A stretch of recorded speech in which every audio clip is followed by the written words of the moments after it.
Hello friends and welcome back to the channel. So if you saw the thumbnail or title of this video, you probably have a pretty good idea of what I want to talk about today, and it's King Groot auto-farming potions in Realm of Legends. Now I know you didn't click on this video to actually watch him auto-fight for 30 minutes or so I'm actually going to take a different approach here while this plays in the background. Okay, let's start off with the team that I'm using and quickly talk through the synergies. Now, since King Groot is able to take every single fight in Realm of Legends by himself, the synergies are entirely designed around him, and they're intended to empower his fury buffs. So on the top left here, we have one with crossbones, and this is especially useful because 8 of the 11 fights in Realm of Legends are against hero tag champs. You're getting the additional fury buff guaranteed and the increased chance to gain fury buffs during cooldown. The Sasquatch synergy is probably my favorite one. This is one that I use myself in AQ every day. It gives him an additional fury buff guaranteed, but also a 30% boost to the fury buff potency, which is really nice. The Man-Thing synergy is fine. It grants 2 additional fury buffs guaranteed, but if you're playing aggressively, you may not need this all the time. The I-Bomb synergy is actually 2 of them here. So the first one gives you a chance during cooldown to inflict a really weak poison debuff. That's not really that important, but the second half here is it increases again the chance to gain fury buffs during cooldown by a flat 11%. So if you kind of combine this with crossbones, you have a plus 21% flat chance against the hero champions to gain extra fury charges per hit, which is fantastic. And if you watch some of the video behind the screen here, you'll see, I frequently have, 10, 11, 12, 13 fury buffs on King Groot. The other part of the I-Bomb synergy is just an increase to the poison duration, which is fine. Now, if you are using like a lower rarity or a lower ranked King Groot, the one that I'm using here is a rank 5 ascended champ. If you are finding that he is dying a lot in this content when you are auto farming, you can also opt to swap out Man-Thing for this synergy with Chieelth, which gives a 5% increased potency to all regen buffs and passives on the team. Hopefully that is the difference for you there. Now, one thing you may have noticed is that I'm using lower rarity champions for the synergy partners, and this is intentional and also very important. So in the event that King Groot finishes a fight at low health, you do not want the game auto-selecting a different attacker because he'll just be healing himself up during the fight anyways.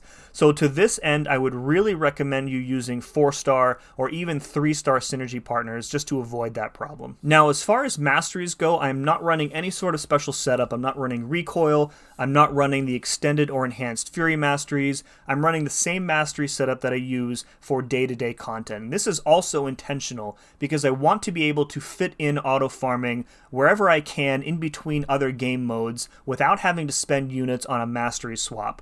So I'll probably put my current masteries up on screen. I'm not looking at them right now as I'm recording, so you can copy them if you want.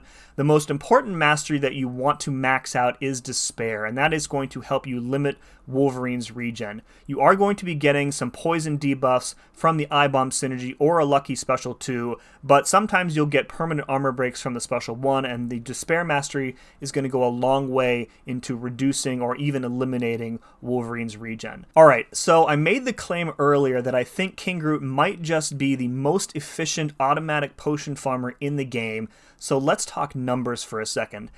So I recorded 10 full runs of Realm of Legends using King Groot. He auto-fought every single fight, and here are a few interesting observations.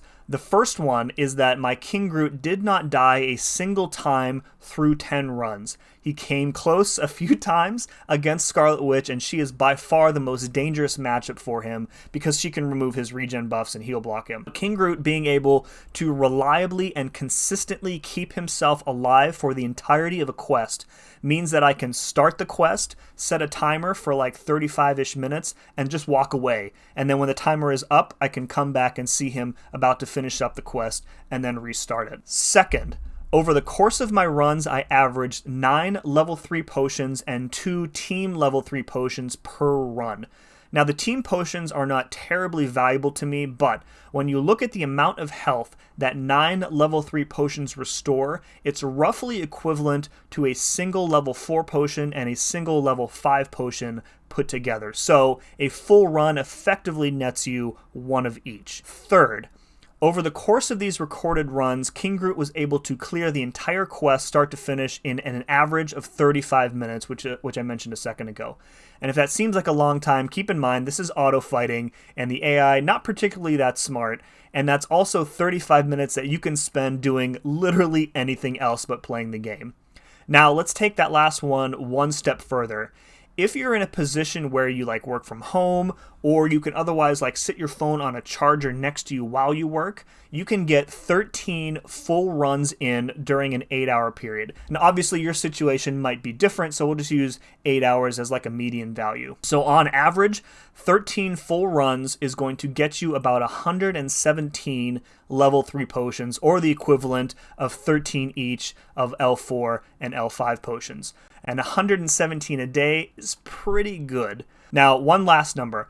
Potions have a 14-day expiration timer in the overflow. So if you are somehow able to farm every day during that 2-week period leading up to like a Necropolis run, you would have over 1,500 level 3 potions that you spent no time and no units obtaining. Way more than enough to cover a single Necropolis path, maybe even 2 or 3. In fact, on my 3rd Necropolis path, which I'll put up on the screen here, this was my most expensive run.